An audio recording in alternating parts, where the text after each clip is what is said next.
අයිබෝවන් සුබ දවසක් හැමෝටම මම සිංහල භාෂාව හා සාහිත්‍ය දේශක සංකමෙවන් හේරත් ආදරණීය දුවේ පුතේ 2025 වසරේ සාමාන්‍ය පෙළ විභාගයේ ලියන ඔයාලගේ ප්‍රශ්න පත්‍ර පන්තිය ආරම්භ වීම සම්බන්ධව දැනුවත් කිරීමයි මේ සිද්ධ කෙරෙන්නේ.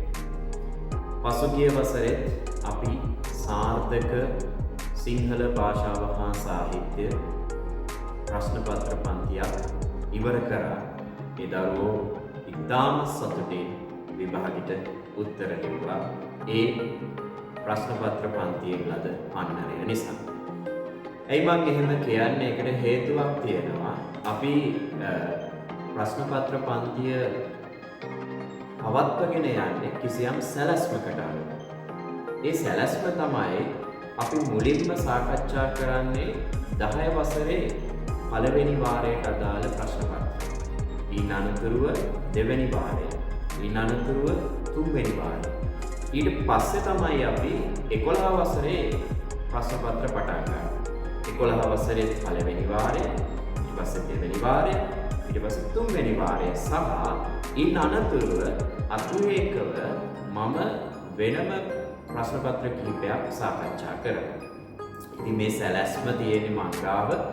මේ සැලැස්මට අනුව වැඩ කරොත් ඔයා ඉන්න තැනින් ඔයාට උඩට එන්න පුළුවන්. ඒ කියන්නේ ඔබ ඉන්නේ ලකුණු 50ක නම් ඔබට ලකුණු 75කට 80කට එන්න පුළුවන්.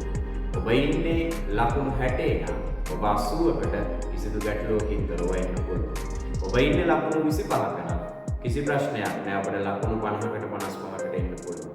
කරන්න තියෙන්නේ දිනපතා ප්‍රශ්න පත්‍ර පන්තියට සහභාගී වෙන එක. ඊට අමතරව තව අපි මොනවද කරන්නේ?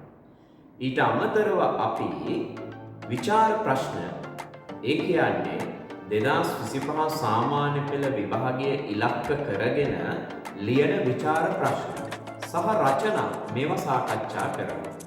සාමාන්‍යයෙන් මෙච්චර කාලයකට වසර 20ක අත්දැකීම් ඇති මගේ මේ ගුරු ජීවිතය තුළ මෙච්චර කාලයකට මා විසින් ඉලක්ක කරපු රචනා හෝ විචාර ප්‍රශ්න හෝ විචාර පාඩම් හෝ වැරදිලා නැහැ. ඉතින් මේ දේවල් ඔයාලට ගන්න පුළුවන් වුණේ පල්ලෙහා ඔබට දැන් දකින්න පුළුවන් පන්ති පැවැත්වෙන ස්ථාන, පන්ති පැවැත්වෙන වේලාවන් සහ ඔබ කොහෙටද එන්න ඕනේ කියන කාරණාව. ඉතින් එකතු වෙන්න ඔබ ඉන්න තැන ඔබේ ප්‍රතිඵලය තවත් වැඩි කරගන්න අපේ සිංහල පන්තියත් එක්ක එකතු වෙන්න. මම සිංහල භාෂා සාහිත්‍ය දේශක සංකමවන් හේරත්.